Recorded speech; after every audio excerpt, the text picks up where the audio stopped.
Bismillahirrahmanirrahim.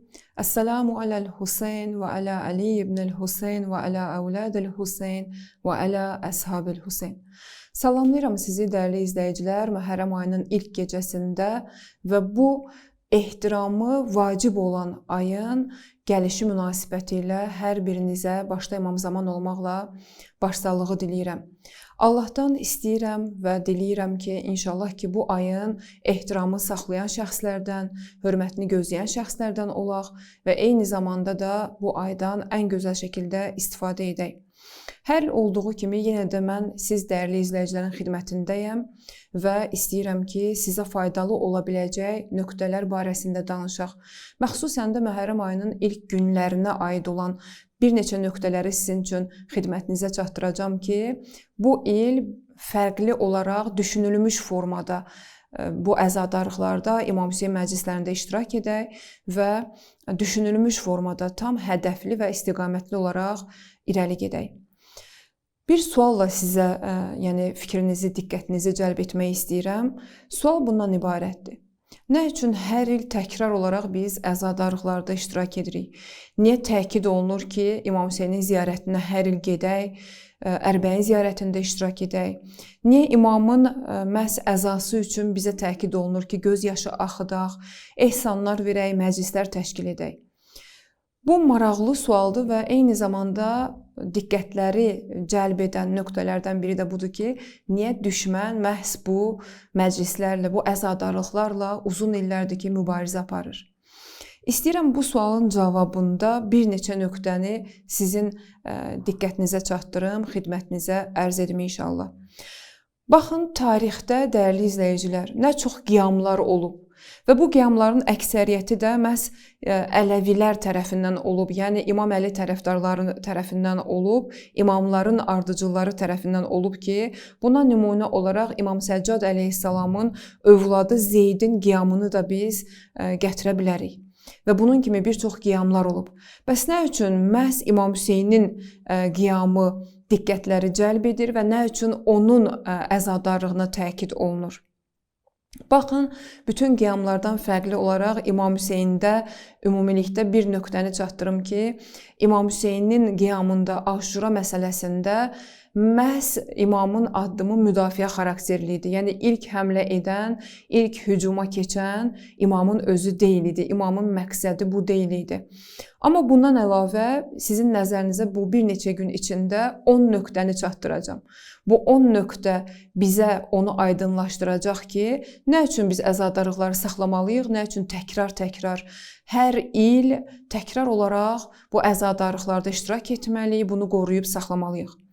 Birinci məsələ budur ki, əql güclənir bu məclislərdə, bu əzadarlıqlarda. İnsanın ağlı Allahın nəzərində çox önəmli bir şeydir. İnsana Allah Taala başqa varlıqlardan fərqli olaraq ağıl veribdir.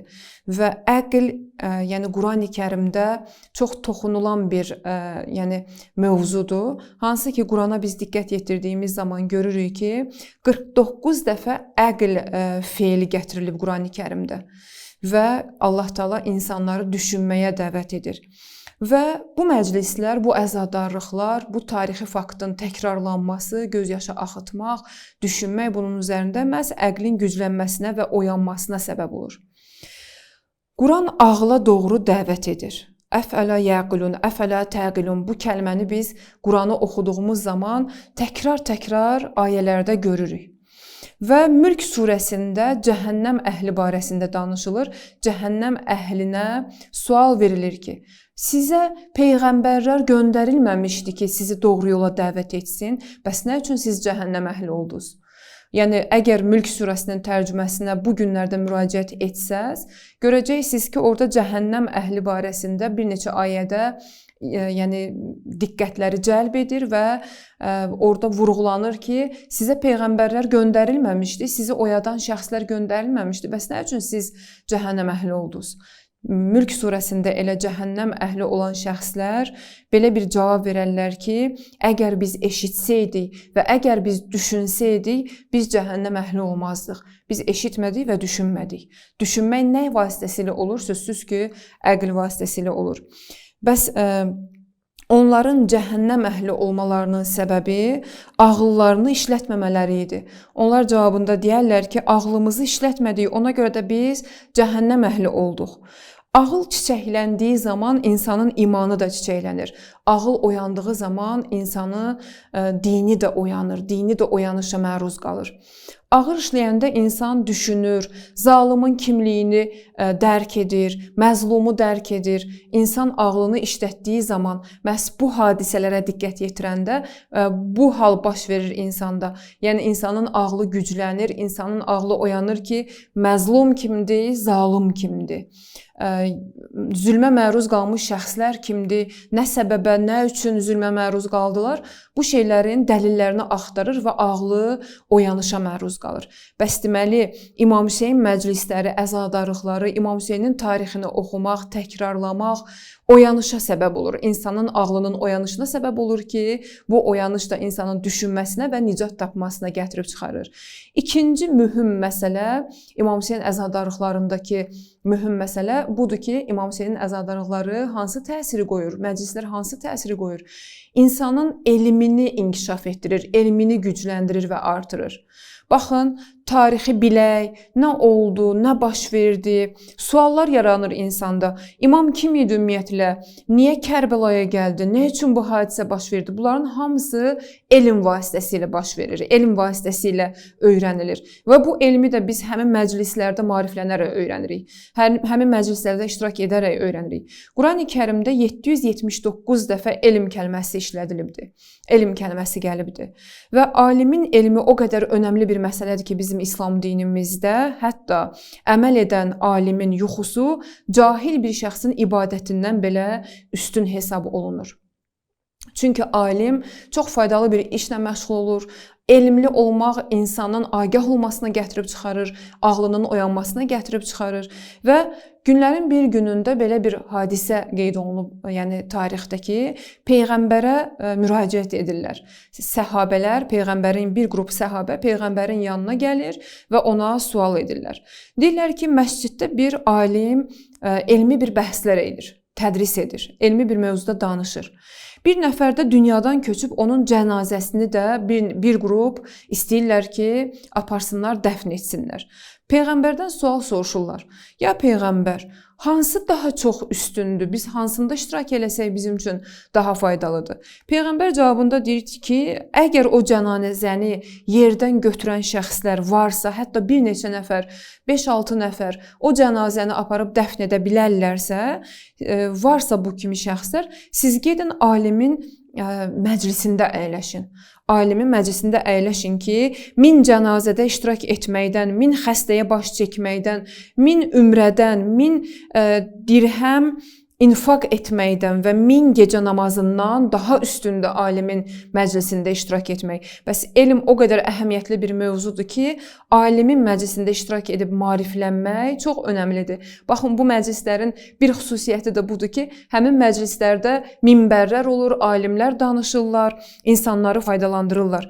Və hətta elm o qədər önəmli bir bəhsdir ki, bizim dinimizdə 1000 nəfər cahil abidin ölməyinə Peyğəmbər qeyd edir ki, şeytan bir alimin ölümünə daha çox sevinir, nəinki 1000 dənə abid şəxsin ölümünə.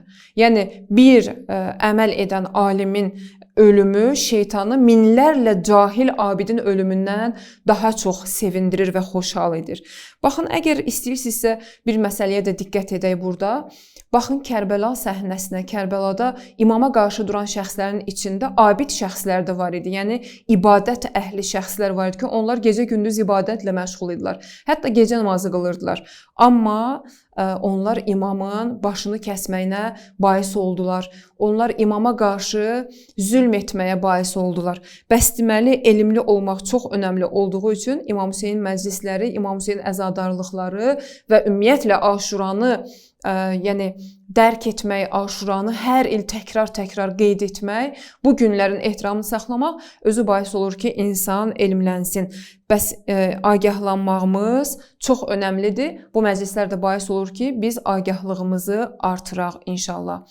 Və ümumiyyətlə mən sizin üçün, siz dəyərli izləyicilər üçün 10 mühüm nöqtə və İmam Hüseyn məclislərinin o mühüm təsirini, bizim üzərimizə qoyduğu təsiri qeyd etmək istəyirəm bu bir neçə gün içində ki, biz Aşuraya qədər daha gözəl surətdə, maariflənmiş şəkildə inşallah hədəfli surətdə bu məclislərdən istifadə edək və diqqət yetirək ki, bu məclislərdə hansı işlər görmək bizim üçün zəruridir, hansı işləri biz məclislərdən çıxara bilərik, hansı işləri görməliyik, hansı işləri görməməliyik, onları da nəzər alaq inşallah. Hələlik bugünlük sizi Allaha əmanət edirəm. Allahdan diləyirəm ki, inşallah ki, İmam Zamandan əcr alasınız, İmam Hüseyndən əcr alasınız və bu günlərdən ən gözəl şəkildə istifadə edə biləsiniz inşallah. Hələlik Allaha əmanət olun. Sabah görüşmək ümidi ilə.